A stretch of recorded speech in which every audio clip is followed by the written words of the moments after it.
हज़रत इब्राहीम की फ़ैसला कुन जंग और इब्न ज़ियाद का कत्ल। जनाब इब्राहीम ने हुक्म दिया कि बहादुरों, अब क्या इंतज़ार है, उन आदाए दीन पर टूट पड़ो और उनको तबाह बर्बाद कर दो। खुदा की कसम, अगर हमने उनको शिकस्त दे दी और इब्न ज़ियाद को कत्ल कर दिया तो जन्नत हमारी है। हाँ ए दिलेरो, बढ़ो और उनकी कसरत की परवाह ना करो, हक़ तुम्हारे साथ है। ये सुनकर इब्राहीम की फ़ौज नहायत जुर्रत और दिलेरी के साथ फ़ौज दुश्मन पर टूट पड़ी। दोनों तरफ से नेज़ें और तलवारें चलने लगीं। इस कदर गर्द उड़ी के दोनों लश्करों को ढांप लिया और तलवारों की झनकारों के सिवा ना कुछ सुनाई देता था, ना कुछ नज़र आता था। हर तरफ खून के फव्वारे छूट रहे थे। इसी दरमियान में जनाब इब्राहीम ने अपने अलमदार से फरमाया कि शाम के लश्कर में डूब जा। आपके दिल बढ़ाने से वो आगे बढ़ा। जनाब इब्राहीम भी शिद्दत के साथ वार कर रहे थे। आपकी तलवार जिधर चलती थी सफ़ें साफ हो जाती थीं। जंग पूरी शिद्दत से जारी थी कि नमाज ज़ोहर का वक्त आ गया। मुजाहिदों ने इशारों से नमाज अदा की और लड़ाई होती रही। आखिर दुश्मनों की हिम्मतें पस्त हो गईं और सबसे पहले उमैर बिन खुबाब ने शिकस्त खाई।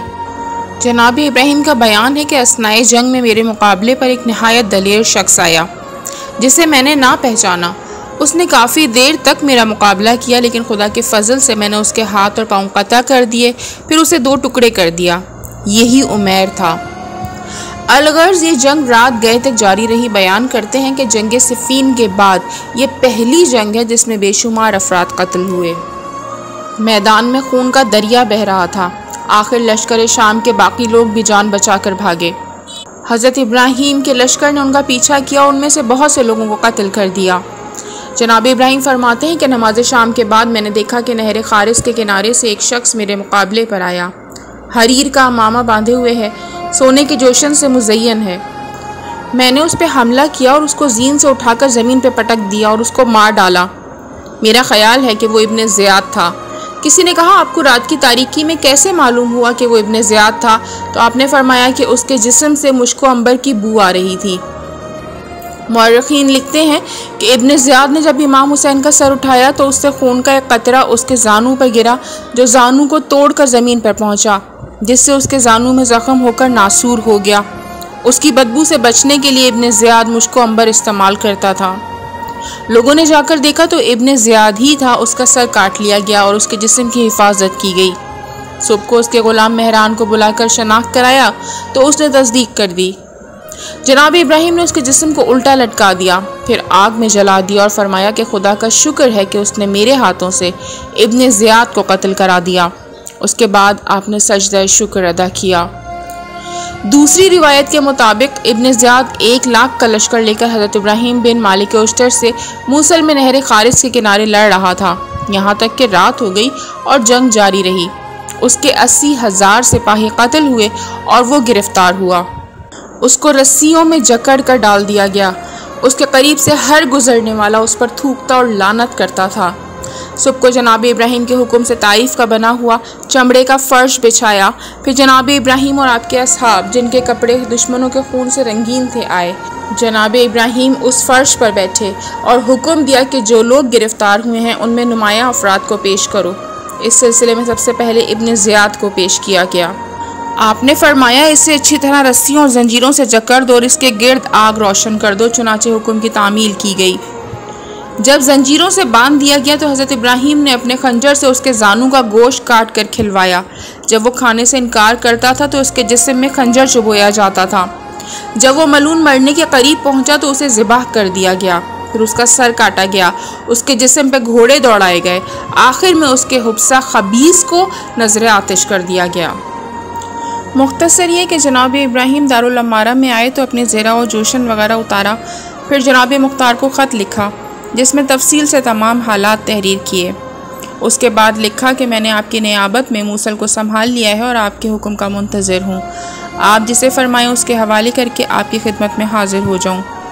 फिर इब्न ज़ियाद और उसके 70 मखसूसीन के सर और माल गनीमत माए ख़त के जनाब मुख्तार की खिदमत में रवाना किए। फिर कुछ दिनों के बाद ख़ुद भी कूफे की तरफ रवाना हो गए। जिस वक्त जनाब मुख्तार के पास उन मकतूलीन के सर पहुँचे, आप नाश्ता कर रहे थे। आपने फ़ौरन खुदा का शुक्र अदा किया और नाश्ते से फारिग होकर उस सर के करीब आए और अपने पैरों से कुचला। फिर अपनी नालैन उतारी और गुलाम से फरमाया, इस नालैन को पाक कर ला, क्योंकि इस मलून के सर नजस से मस होकर ये भी नजस हो गई है। उन सरों में जो मुख्तार के पास आए थे उबैदुल्लाह इब्न ज़ियाद, हसीन बिन नुमैर, शर्जील इब्न जुलकला, रबिया बिन मखारिक जैसे नुमाया मलाइन के सर थे। इन सरों को देखकर मुहिब्बान आले रसूल को बड़ी खुशी हुई।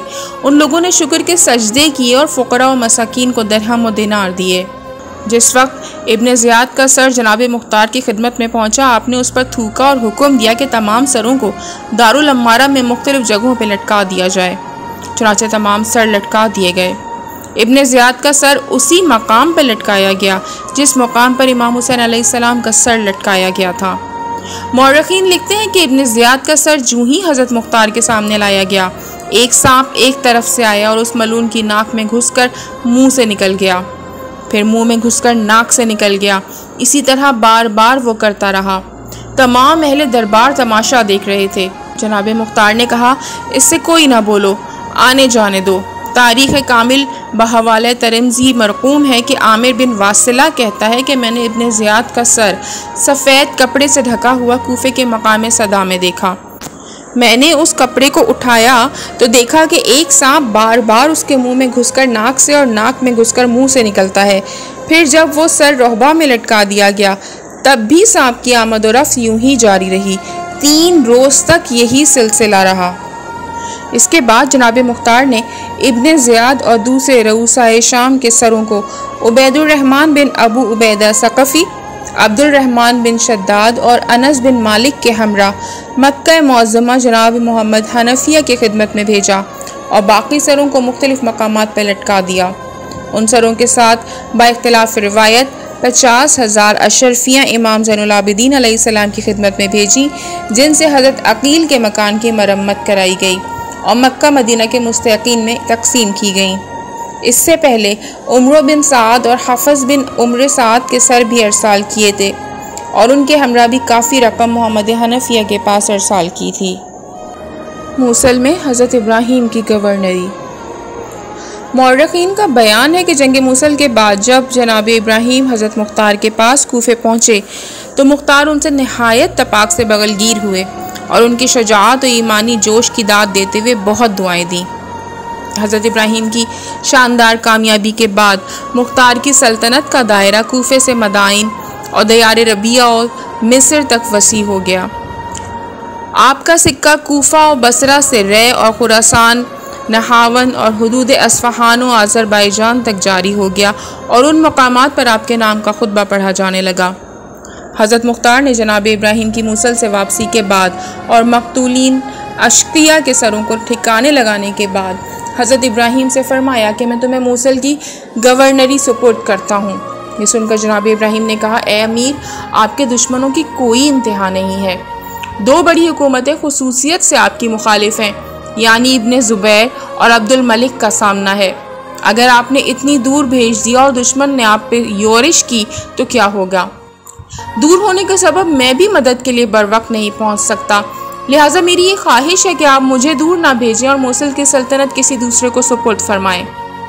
हज़रत मुख्तार ने फरमाया, ए मेरी बहादुर जर्नैल, तुम्हारा ख्याल सही और दुरुस्त है, लेकिन तुम मूसल की गवर्नरी कबूल करके वहाँ जाओ। अब मेरी कोई फ़िक्र ना करो। मैं जिस मकसद के लिए उठा था खुदा ने उसमें पूरे तौर पे कामयाब फरमाया। अब ना मुझे ज़िंदगी की हवस है ना सल्तनत की ख्वाहिश। अगर अब किसी ने हमला किया और मैं मगलूब हो गया तो दर्जे शहादत पर फायज़ होकर हयात अबदी हासिल कर लूँगा। ये सुनकर जनाब इब्राहीम खामोश हो गए। हज़रत मुख्तार ने मूसल और जजीरा और उनके मुहल्लक़ात की गवर्नरी उनके सुपुर्द फरमाई। वो कूफे से रवाना होकर मूसल पहुँचे और वहाँ के इंतज़ामात में मशगूल हो गए। अय्याम गम का इख्तिताम। मौरखीन का इत्तफ़ाक़ है कि जनाब मुख्तार ने हज़रत मोहम्मद हनफिया की खिदमत में कातिलाने इमाम के सरों के साथ एक ख़त भी इस मज़मून का लिख कर भेजा था कि मैंने आपके मददगारों और मानने वालों की एक फ़ौज आपके दुश्मनों को कत्ल करने के लिए मूसल भेजी थी। उस फ़ौज ने बड़ी जावामर्दी और बहादुरी के साथ आपके दुश्मनों का मुकाबला किया और बेशुमार दुश्मनों को कत्ल किया, जिससे मोमिनीन के दिलों में मसरत की लहर दौड़ गई और आपके मानने वाले निहायत खुश व मसरूर हुए। इस सिलसिले में सबसे बड़ा किरदार इब्राहिम इब्न मालिक उश्तर ने अदा किया, जो सबसे ज़्यादा तहसीन व आफरीन के मुस्तहिक हैं।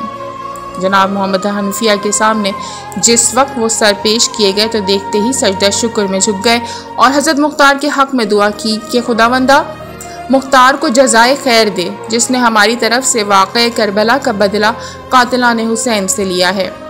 फिर इसके बाद आप सजदा शुक्र से सर उठाकर अर्ज़ परदाज हुए, पालने वाले तो इब्राहिम इब्न मालिक उश्तर की हर हाल में हिफाजत फरमा और दुश्मनों के मुकाबले में हमेशा उनकी मदद करता रहे और उन्हें ऐसे उमूर की तौफीक अता फरमा जो तेरी मर्ज़ी के मुताबिक हों और जिनसे तू राज़ी हो, और उनकी दुनिया और आखिरत में बख्शिश कर दे।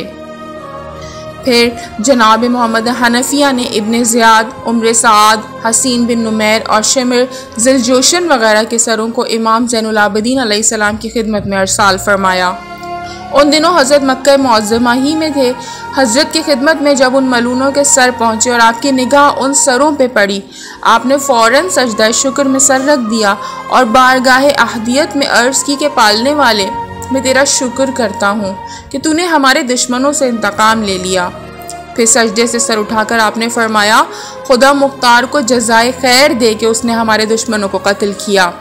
जिस वक्त इब्न ज़ियाद का सर आपकी खिदमत में पहुंचा, आप नाश्ता तनावुल फरमा रहे थे। उन सरों को देखकर आपने सजदा शुक्र किया, फिर सर उठाकर फरमाया कि खुदा का लाख लाख शुक्र है कि उसने मेरी दुआ कबूल कर ली जो मैंने दरबार कूफा में की थी, जब मेरे पदर बुजुर्गवार का सर कश्ते तला में रखा था और उस वक्त इब्न ज़ियाद मलून नाश्ता कर रहा था। यानी खुदावंदा मुझे उस वक्त तक मौत ना दे जब तक मुझे इब्न ज़ियाद का कटा हुआ सर ना दिखा दे। उसके बाद हज़रत ज़ैनुल आबिदीन अलैहिस्सलाम दाखिल खाना होकर मुक़द्दरात अस्मत और तहारुत से फ़रमाया कि अब लिबास मातम उतार दो, आँखों में सुरमा लगाओ, बालों में कंघी करो। चुनाचे आपके इरशाद के मुताबिक अहले हरम ने अमल किया। इमाम हुसैन अलैहिस्सलाम की शहादत के बाद से आज तक अहले बैत रसूल में ना किसी ने सुरमा लगाया था, ना बालों में तेल डाला था, ना घर में चूल्हा रोशन हुआ था।